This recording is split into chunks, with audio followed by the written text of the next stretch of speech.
మాజీ CM YS Jagan ముందు చూపు విశాఖ నగర భవిష్యత్తుకు ఒక వరంలా మారింది. విశాఖ నగరంపై ఆయనకున్న విజన్ వైజాగ్ అభివృద్ధికి దోహదపడింది.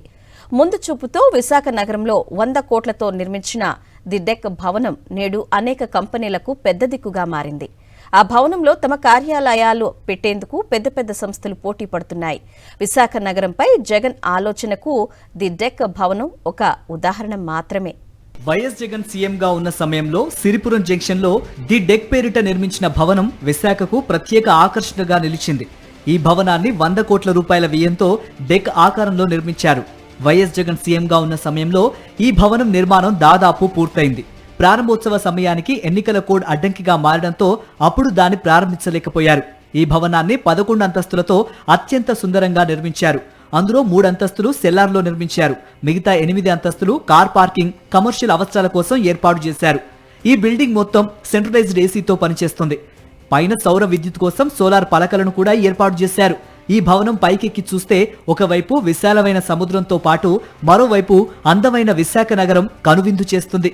ఇప్పుడు ఈ భవనం హాట్ కేక్ గా మారింది. ఎన్నో కార్పొరేట్ కంపెనీలు తమ ఆఫీసుల్ని ఇందులో పెట్టడానికి ముందుకొస్తున్నాయి. విశాఖ రైల్వే జోన్ కార్యాలయానికి తాత్కాలిక భవనంగా ఈ డెక్ భవనాన్ని రైల్వే శాఖ అధికారులు ఎంచుకున్నారు. 6-7 అంతస్తుల్లో రైల్వే జోన్ తాత్కాలిక కార్యాలయం కోసం ఎంచుకున్నారు. వైఎస్ జగన్ కు మొదటి నుంచి విశాఖ నగరం అంటే ప్రత్యేక అభిమానం. విశాఖ నగరాన్ని జాతీయ స్థాయిలో ఉత్తమమైన నగరంగా నిలపాలనే ఆలోచన ఆయనలో కనిపించేది. అందుకు అనుగుణంగానే విశాఖ నగరాన్ని అభివృద్ధి పథంలో మొదటి వరుసలో నిలబెట్టారు.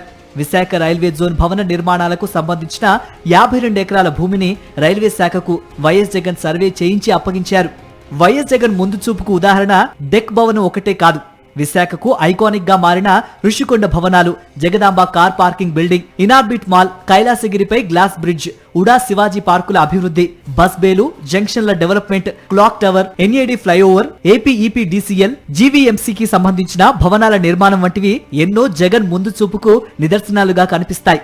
స్వర్ణ భారతి ఇండోర్ స్టేడియం అభివృద్ధి, డ్రైనేజీ వ్యవస్థ నిర్మాణం, రోడ్ల విస్తరణ, ఇలా చెప్పుకుంటూ పోతే ఎన్నో అభివృద్ధి కార్యక్రమాలను విశాఖ నగరంలో వైఎస్ జగన్ చేపట్టారు. తన మార్కును విశాఖ నగరంపై స్పష్టంగా చూపించారు. విశాఖ నగరంలో ఉన్న రోడ్లను అద్దాల్లా తయారు చేశారు. స్లమ్ ఏరియాలో సైతం కొత్త రోడ్లు నిర్మించారు. ఎన్నో జాతీయ, అంతర్జాతీయ సదస్సులకు విశాఖను వేదికగా చేశారు. అదానీ డేటా సెంటర్ శంకుస్థాపన చేసి 1000 మందికి ఉద్యోగాలిచ్చే విధంగా ఒప్పందం కుదుర్చుకున్నారు. ఇలా ఏ నాయకుడు విశాఖ నగరంలో చేయనంత అభివృద్ధిని వైఎస్ జగన్ తన 5 ఏళ్ల పాలనా కాలంలో చేసి చూపించారు. విశాఖ నగరంలో ఏ దిక్కుకు వెళ్లినా వైఎస్ జగన్ చేసిన అభివృద్ధి కంటికి కనిపిస్తుంది. కావాలంటే ఈ విషయంపై చర్చకు సిద్ధమని వైఎస్ఆర్సీపీ నేతలు ధైర్యంగా సవాల్ విసిరారు.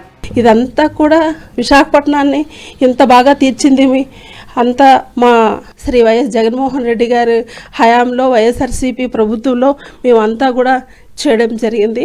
మీద ఎలాంటి చర్చకైనా సరే సంసిద్ధులుగా ఉన్నాం. వైఎస్ జగన్ విజన్ కు చంద్రబాబు పాలనకు ఉన్న వ్యత్యాసం తెలియాలంటే విశాఖ నగరాన్ని చూస్తే చాలు.